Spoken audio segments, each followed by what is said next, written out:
C'est Dieu qui l'a envoyé. Ils sont venus après lui. Donc s'ils sont venus après lui, mais à leur époque là, est-ce que lui, Jésus était chemin quand ils étaient là? Alors, il n'était pas le chemin. Ouais, Talo, tu sais comment? Il est fini tout de suite, ouais. Tu comprends un peu? Donc, doyen, Jésus, à partir d'aujourd'hui, Jésus, il ne faut plus dire qu'il est Dieu. Et il ne faut plus l'adorer. Parce que Jésus lui-même, il priait Dieu dans la Bible. Tu sais ça au moins? Jésus priait Dieu, non?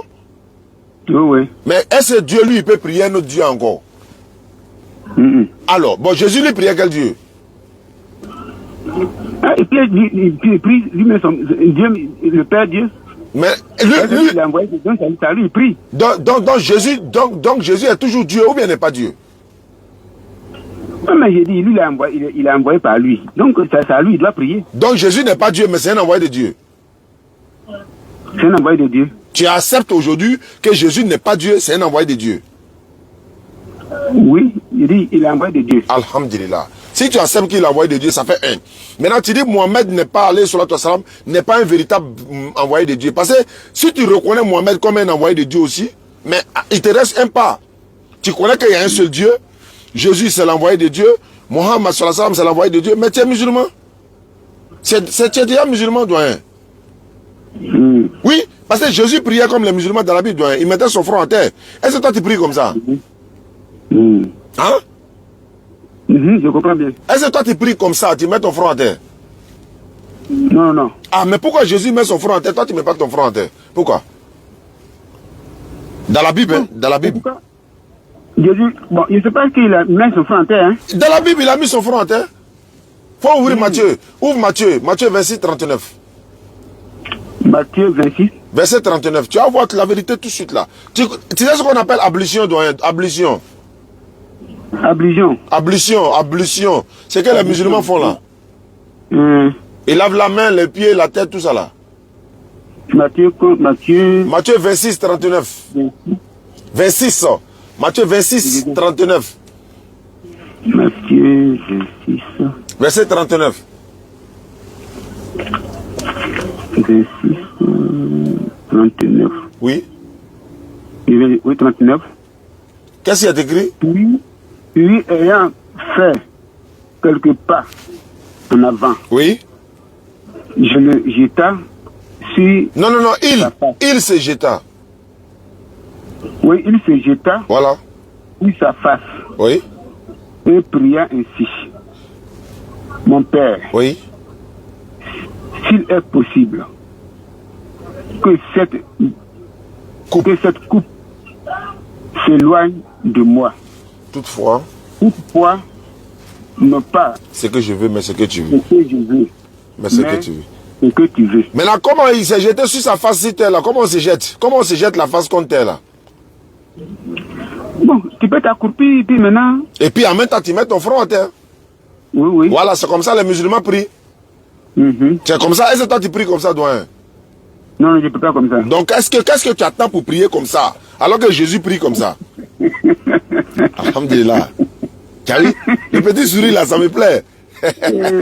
Hein, doyen? Tu n'es pas loin d'aller au paradis, hein? Parce que si tu deviens musulman, tu seras sauvé, hein, doyen? Oui, tu vas pas courir à la mort de quelqu'un pour être sauvé, hein? Tu vas prendre l'ablution seulement, laver ta main, ton pied, et puis tu t'en vas prier le véritable Dieu qui a créé Jésus, qui a envoyé Jésus, comme on vient de le dire là. Doyen, qu'est-ce que tu attends pour devenir musulman en ce grand jour béni? Et puis pour aller au ciel, hein, tu seras sauvé, hein? Bon, baby. Oui. Parce qu'on dit, si quelqu'un ne connaît pas, quelqu'un montre. C'est pas ça? C'est pas faux, ça c'est vrai. Donc, voilà pourquoi je dis, moi je suis encore nouveau. D'accord. Donc, il faut que je vais réfléchir pour lui d'abord. Oui, mais réfléchis là, tu sais que la mort peut venir à tout moment. La mort peut nous prendre. Je dis, oui.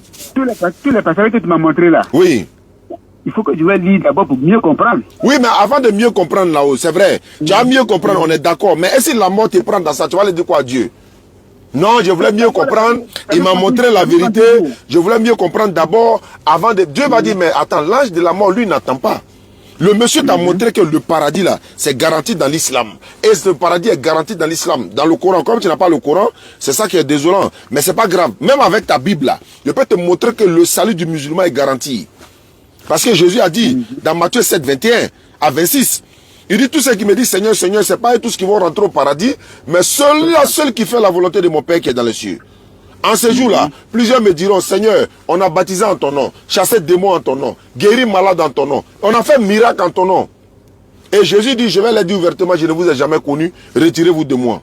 Mais un musulman ne fait pas miracle en son nom, on ne chasse pas démons en son nom, on ne guérit pas malade en son nom, on ne fait pas prophétie au nom de Jésus. Mais c'est vous qui le faites, non? Mais il va vous chasser au jour du jugement. Mais quand quelqu'un est chassé au jour du jugement, devant Dieu là, la personne va où? Au paradis ou en enfer? Il va en enfer. Alors, est-ce que tu as envie d'aller en enfer? Non, non. Alors, mais il te reste une chose, c'est de reconnaître qu'il n'y a pas de divinité à part Allah, Mohamed et son messager. Jésus est un envoyé de Dieu, comme tu l'as reconnu, c'est fini. Ton paradis là, si tu meurs dans ça par la grâce d'Allah, avec la sincérité du cœur, ton paradis est garanti. Et tu n'as même pas besoin de dire non, j'attends que Jésus vienne mourir pour moi, j'attends que tel vienne mourir. Comment quelqu'un, un innocent, Dieu va envoyer un innocent venir le tuer, alors que le même Dieu dit dans la Bible, tu ne tueras point. Tu ne tueras point. Mais lui, il envoie quelqu'un pour le tuer. Comment ça? Mais il n'a pas dit tu ne tueras point. Oui, mais pourquoi il envoie un innocent pour venir le tuer? Proverbe 21, 18 dit, le méchant sert de rançon pour le juste. Le méchant sert des rançons pour le juste. Jésus, c'est le juste. Mais qui est le méchant? D'abord, entre Satan et puis Jésus. Qui est le méchant? C'est Satan. Alors, maintenant, entre Satan et puis Jésus, on doit tuer qui? C'est Satan, on doit tuer. Alors, mais pourquoi vous vous dites que c'est Jésus, on doit tuer? Non, mais je dis, mais, tu sais, c'est un plan de Dieu. Mais le plan de Dieu là, Dieu n'a pas dit qu'on tu ne tueras point. Il est venu pour sauver, il est venu pour nous sauver. Il est venu pour vous sauver, non? Donc, forcément, il doit partir. Oui, mais s'il est venu pour vous sauver là, c'est pas par sa mort, il doit vous sauver. Mais c'est pas quoi? Non, je te demande, c'est par sa mort, non? Oui, on dit que c'est pas sa mort. Alors, mais c'est pas. Maintenant, Dieu n'a pas dit tu ne tueras point. Pourquoi Dieu dit tu ne tueras point? Et puis vous dites que non, Dieu a envoyé quelqu'un pour venir le tuer, alors que la personne même ne veut pas mourir. C'est pas logique, c'est pas normal. Dieu ne veut pas qu'on tue les gens. Maintenant, lui, il a envoyé quelqu'un pour venir le faire mourir, surtout selon vous, hein. C'est selon vous. Parce que nulle part dans la Bible, Dieu a dit que lui, il a envoyé Jésus pour mourir, pour pardonner le péché de quelqu'un. Ça n'existe pas dans la Bible. Il n'y a pas un verset dans la Bible où Dieu a dit, j'ai envoyé Jésus pour qu'il meure, pour que vos péchés soient pardonnés. Ça n'existe pas. Jésus n'a jamais dit aussi dans la Bible, si vous croyez à ma mort, vous serez sauvés. Ça n'existe pas. Il n'y en a pas. Mais on dit non, la vie, comment on appelle ça? Le salaire du péché, c'est la mort. Et la vie, le don gratuit en soi, c'est la vie éternelle à Jésus-Christ, notre Seigneur, truc comme ça. Romains 8, 23, si je ne me trompe pas. Mais attends, c'est Paul qui le dit, non? Mais est-ce que Jésus a une fois dit que lui est venu mourir pour nos péchés? Jésus dit que lui n'est pas venu abolir la loi, mais il est venu les accomplir. Paul dit, vous n'êtes plus sur la loi, mais vous êtes sur la grâce. Et Paul dit, celui qui s'est fait circoncis, Christ ne lui servira de rien. Mais, doyen, nous tous, on est circoncis. Nous tous, y compris vous et moi, on est circoncis. Alors, donc, ça veut dire que Jésus ne peut pas te servir quelque chose. Puisque moi, il n'attend pas Jésus pour aller au paradis. Ce n'est pas Jésus, nous, on attend pour être sauvé. Il est un messager de Dieu, c'est un véritable prophète. Nous, en islam, on ne croit pas à la mort de quelqu'un pour être sauvé. Nulle part dans la Bible, Dieu a dit c'est la mort de quelqu'un qui va sauver quelqu'un. Ça n'existe pas. Donc, c'est la repentance sincère. Reviens à Dieu et tu seras sauvé. Doyen, il te manque une seule chose, c'est de te convertir en islam et tu seras sauvé. Ça, je te donne la garantie par rapport au Coran, au verset coranique. Le Coran l'a dit et moi je te répète les propos. Qu'est-ce que vous attendez pour vous convertir en islam? Donc répétez après moi. Faut dire Ashhadu. Ashhadu. Allah. Allah. Ilaha. Ilaha. Illallahu. Ilahahu. Wa ashhadu. Wa ashhadu. Anna. Anna. Muhammadan.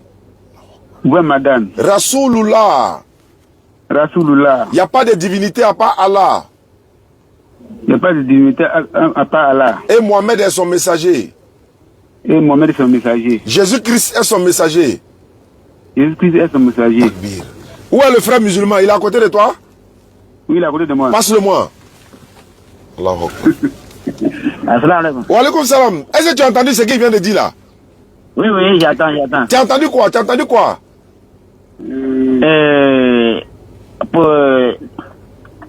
À propos de cela qu'elle vient de citer là. Voilà, Kalmatou Chada, il est devenu musulman. Hein.